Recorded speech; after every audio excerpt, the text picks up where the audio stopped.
Bapa, Putra dan Roh Kudus. Amin. Allah Bapa di surga, kami mau mengakhiri tahun 2022 dan memasuki tahun 2023. Bantu kami untuk merasakan dan melihat karya agung-Mu dalam hidup kami selama ini. Dan kami mau bersyukur atas segalanya, tak baik dan tidak. Terpujilah nama-Mu kini dan sepanjang segala masa. Amin.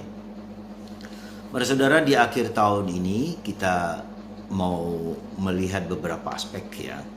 Pertama aspek adalah bahwa waktu itu adalah kronos. Kronos itu kronologi dari detik, menit, jam, hari, minggu, bulan dan seterusnya.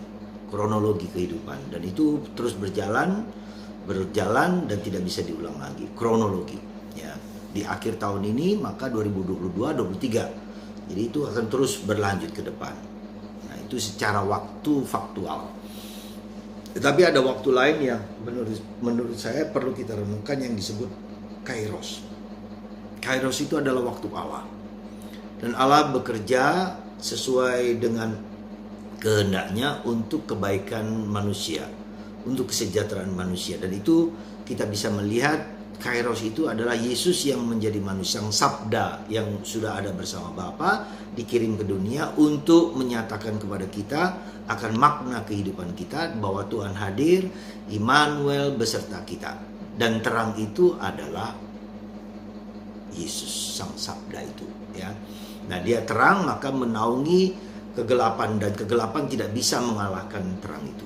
Itulah yang disebut dengan Kairos. Dan itu harus kita alami secara pribadi dalam setiap orang gitu. Jadi ini nilai fakta yang nyata, yang konkret, dan itu harus dialami oleh setiap orang. Artinya apa? Orang harus mengalami itu untuk mendapatkan Kairos, untuk mendapatkan belas kasih Allah, untuk mendapatkan kemurahan hati Allah, untuk mengerti, memahami bahwa hidup kita itu punya makna ke depan. Itu yang disebut Kairos. Nah, kita bisa melihat dalam tahun ini ya, dalam setahun ini Kairos apa yang kita alami di situ, dan itu kita bisa lihat ya, kita rasakan, kita alami, kita lihat. Nah, salah satu hal yang menurut saya penting kita sadari adalah yang kita sebut dengan kita merangkul segala paradoks kehidupan. Kita merangkul segala ketidakpastian. Kita merangkul segala entah positif, entah negatif, entah terang, entah gelap. Ya, disinilah kita melihat yang penting adalah bagaimana kita merangkul, menerimanya, mengakuinya, mempersembahkannya. Ya. Dan antara terang dan gelap itu selalu ada ketegangan. Dan ketegangan itulah yang menimbulkan suatu kreativitas, suatu inovasi. Ketegangan itulah yang membuat kita menjadi menyatu, ya, untuk menerima rahmat Tuhan, karya Tuhan dalam ketegangan paradoks kehidupan.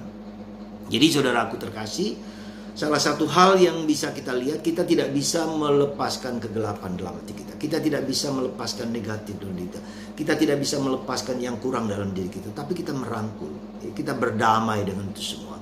Menjadi bagian hidup kita, antara positif dan negatif, itu menjadi suatu ketegangan. Dan itulah ketika orang berada dalam ketegangan, apa yang mau terjadi? Kebijaksanaan. Orang memiliki kebijaksanaan, orang memiliki keutamaan. Disitulah yang kita lihat di dalam kehidupan kita ini selama setahun ini.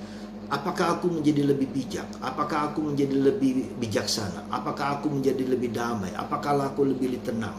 Apakah aku merangkul semua yang negatif? Apa saja, entah dalam diriku, di luar diriku, apapun juga. Jadi kriteria itu yang perlu kita renungkan.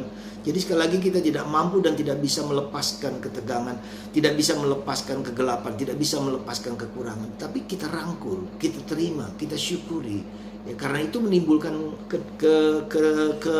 kreativitas, menimbulkan inovasi, dan menimbulkan menjadi bijak dalam hidup. Ya. Karena dia tahu merangkul mana dinamika positif, mana dinamika negatif, mana dinamika itu menjadi satu dalam hidup kita.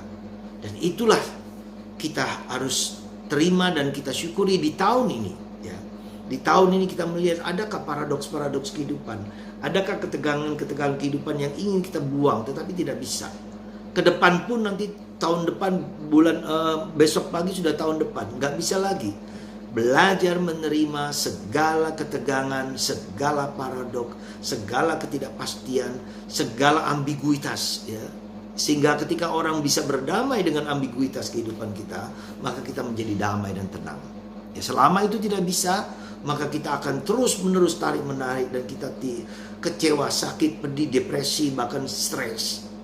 Saudara, mari mengukur kairos kehidupan itu sejauh mana saya berdamai, menerima segala ketegangan, kekurangan dalam diriku. Dan kita syukuri dan kita persembahkan.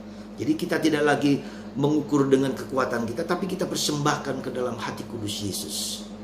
Dan Tuhan akan menerima persembahan kita ini, dan Dia akan memberikan kepada kita daya roh untuk menerima ketegangan-ketegangan itu, antara ambiguitas paradoks kehidupan. Semoga Roh Kudus melimpah dalam diri Anda semua di tahun ini untuk menerima segala sesuatu yang baik, yang tidak baik, yang indah, yang tidak indah, yang sakit dan menyedihkan. Sekali lagi, Tuhan memberkati Anda semua dalam Bapa, Putra, dan Roh Kudus. Amin.